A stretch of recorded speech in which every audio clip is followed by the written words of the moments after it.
বিচার চাই এবং যদি এটা প্রমাণিত হয় যে হত্যা করেছে আমি তার ফাঁসি চাই। জাহাঙ্গীরনগর বিশ্ববিদ্যালয়ের শিক্ষার্থীর গায়ে যে রক্তের দাগ লেগেছে সেই রক্তের দাগে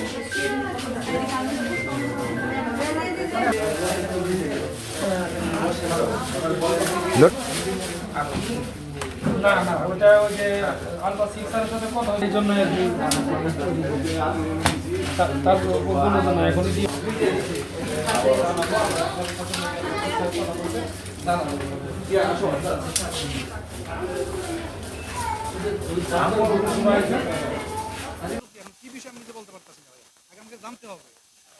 আমার বলছে তুমি নামে যাও, এখন আমি শুনে তারপরে টিচার্স গ্রুপে আমাদের চেয়ারম্যান মহোদয় লিখেন যে শারমিন অসুস্থ আছে, মানে কি ব্যাপার কিছু বুঝতে পারছে না, কিন্তু আমাদের চেয়ারম্যান মহোদয়কে আবার ফোন করেছেন আমাদের বিশ্ববিদ্যালয়ের প্রক্টর। তো প্রক্টরের মাধ্যমে জানতে পারি, আমি আবার সাথে সাথে প্রক্টরকে ফোন করি যে ব্যাপারটা কি, তখন উনি আমাকে জানান যে শারমিন আর নাই। আমরা ওই পর্যন্ত জানি। তো আমি যেহেতু ঢাকায় থাকি, ওখান থেকে সরাসরি আমরা এখানে আসলাম, এসে দেখলাম শারমিন হিম ঘরে আছে। এই তো আমি দেখেছি। আমি দেখেছি তার মাথায় আমি আঘাত দেখেছি অনেকগুলো, আমরা সবাই দেখেছি, শুধু আমি নই, আমার শিক্ষার্থীরা সবাই দেখেছে। আমার শিক্ষার্থীর মাথার মধ্যে আঘাত ছিল, রক্তাক্ত আঘাত ছিল আমার শিক্ষার্থী। এটা আসলে আমি তো সরাসরি দেখি নাই, এটা আমি শুনেছি। তার হাজবেন্ডের সাথে কথা বললাম, তার হাজবেন্ড সেটা বলেছে আর কি। আমাদেরকে যেটা বলেছে যে মানে গায়ে আর কি কাপড় ছিল না, কিন্তু পাজামাটা পরা ছিল, গায়ে কাপড় ছিল, এটা তার হাজবেন্ড আমাদেরকে বলেছে। আমরা তো আর সরাসরি দেখিনি। তখন তার বাড়িওয়ালি যিনি, সে বলেছেন যেহেতু গায়ে কাপড় নেই, তাহলে তাহলে একটা কাপড় পরিয়ে দাও, ওইভাবে তাকে আর কি নিয়ে এসছে।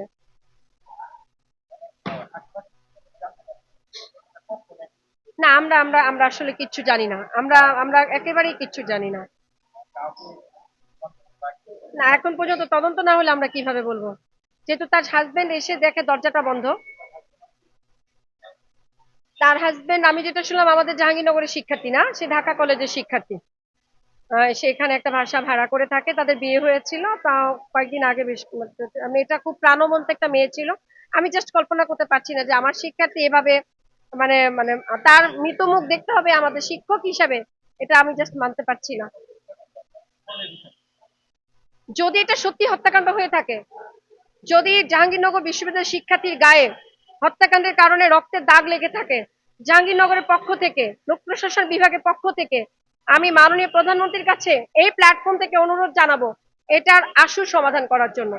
এবং উনি চাইলে এটার পুরোপুরিভাবে ব্যবস্থা করতে পারবেন আশা রাখি, কারণ আমাদের পুলিশ প্রশাসন এখন অনেক দক্ষ এবং অভিজ্ঞ।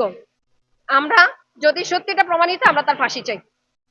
আমার একটা লাইভলি মেয়ে, আমার মেয়েটাকে কিভাবে মেরে ফেলেছে জাস্ট আমি এটা ভাবতে পারছি না, কারণ ও আমার সাথে ট্যুরে গিয়েছে, আমি সবসময় ট্যুরে যাই ডিপার্টমেন্টে, ও আমাকে জড়িয়ে ধরে ছবি তুলেছে, এ আমার ছাত্রীর সাথে ছবি দেখেন। মূলত এসে ডেড বডি পাই নাই, ডেড বডি আমরা আসার আগেই এখান থেকে ডাক্তার মৃত ঘোষণা করে ডেড সার্টিফিকেট দিয়ে দিছে। আমরা ডাক্তারের সাথে কথা বললাম, ডাক্তারের সাথে কথা বলার পরে মৃত্যুর যে কারণটা তার কাছ থেকে তার মতামত চাইলাম। তিনি বলল যে ওনার যে ডিজিজটির যে ইনজোর্ডে তার ডান পাশে মাথায় একটা বড় ধরনের আঘাত আছে। তো এই আঘাতের প্রেক্ষিতে আঘাতটা কী দ্বারা কী দিয়ে করা হয়েছে সেটা সে স্পষ্ট বলে নাই বা বলতে পারে নাই।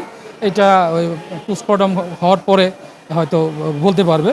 আর বিষয়টা তো সাসপেক্ট পুলিশ কেস মনে করছে তারা, যে এটার সাথে হয়তো বা অন্য কোনো বিষয় জড়িত থাকতে পারে, যার কারণে তারা ওই ওই আইনি প্রক্রিয়া বিষয়বিদায় মনে করে তারা সাভার থানা পুলিশকে খবর দেয়। সাভার থানা পুলিশ এসে লাশ নিয়ে গেছে।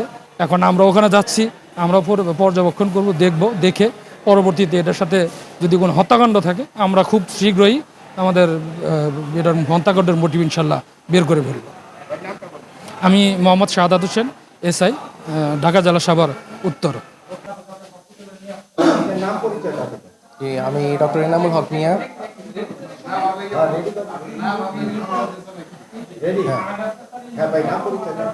আমি doctor Enamul Haque Mia, emergency medical officer, Enam medical college and hospital. আজকে আনুমানিক বিকেল 4:22-এর দিকে শারমিন জাহান নামের একজন তরুণী, 25 বছর বয়স, উনি আমাদের কাছে মৃত অবস্থায় এসেছেন। আমরা যখন পেয়েছি উনি মৃত অবস্থায় ছিলেন। তো আমরা প্রাথমিকভাবে যেটা দেখলাম যে ওনার মাথায় ইনজুরি ছিল, মাথায় ইনজুরি ছিল, হেড ইনজুরি ছিল, এবং ওনার হাজব্যান্ড এবং ওনার বাড়িওয়ালা ওনারা নিয়ে এসেছিলেন মৃত অবস্থায়। না, শরীরে আর কোথাও ওইভাবে কোনো ইনজুরির মার্ক পাইনি। মেনলি হচ্ছে মাথাতে আঘাতটা ছিল, বেশ বড় একটা আঘাত, এবং বেশ রক্তক্ষরণ ছিল। এটা এই মুহূর্তে বলা যাচ্ছে না, তবে ধারণা করা হচ্ছে যে হয়তো ভারী কিছু দিয়ে আঘাত করা হয়েছে, এরকম মনে হচ্ছে। ভারী কিছু এরকম মনে হচ্ছে, আঘাত দেখে ভারী কিছু দিয়ে আঘাত করা হয়েছে এরকম মনে হচ্ছে দেখে। জাহাঙ্গীরনগর বিশ্ববিদ্যালয়ের লোক প্রশাসন বিভাগের 51তম ব্যাচের শিক্ষার্থী শারমিন জাহান খাদিজা, সে ক্যাম্পাস সংলগ্ন ইসলামনগর তার নিজ বাসাতে তাকে আসলে মৃত অবস্থায় পুলিশকে উদ্ধার করেছে। আমরা দেখেছি যে যেই ছবিটিতে দেখলাম যে মাথা থেতলানো এবং তার গায়ে অসংখ্য যে আঁচড়ের দাগ ছিল, তো সেখান থেকে পুলিশ ঘটনাস্থলে যায় এবং তাকে উদ্ধার করে।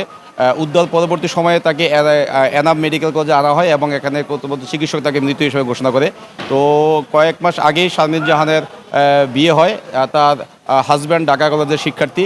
তো এই ঘটনাটি আসলে কি ঘটেছে এবং আসলে তার পিছনে কি উদ্দেশ্য রয়েছে সেটি যাতে সঠিকভাবে সুষ্ঠু একটি তদন্তের মাধ্যমে তার হত্যার পিছনে কি কাহিনী আছে এবং কিভাবে তাকে মারা হলো এবং কে বা কারা জড়িত, তার জন্য বিশ্ববিদ্যালয় প্রশাসন এবং আমাদের কেন্দ্রীয় শিক্ষার্থী সংসদ আমরা প্রশাসনকে সর্বোচ্চ গুরুত্ব সহকারে বিষয়টি বিবেচনা নেওয়ার জন্য বলেছি। ইতিমধ্যেই শারমিন জাহানের যে মৃতদেহ সেটি আমাদের সোহরাওয়ার্দী মেডিকেল কলেজে নেওয়া হয়েছে এবং সেখানে পোস্টমর্টেম করা হবে এবং এই ঘটনার এবং তার মৃত যে প্রকৃত যে রহস্যটি সেই রহস্যটি উদ্ঘাটন করা হবে। ইতিমধ্যে আমাদের আশুলিয়া থানা পুলিশ ঘটনাস্থলে গিয়েছে এবং ক্রাইমের যেই টিম সেই টিমও কিন্তু সেখানে গিয়েছে, তারা কাজ করতেছে। আমরা এই ঘটনার সাথে যে বা যারাই জড়িত থাকুক তার যাতে দৃষ্টান্তমূলক শাস্তি হয় তার জন্য বিশ্ববিদ্যালয় প্রশাসন এবং আমাদের শিক্ষার্থী সংসদ সর্বোচ্চ আন্তরিকতার সাথে এই আমাদের ভিকটিমের পরিবারের পাশে থাকবে ইনশাল্লাহ।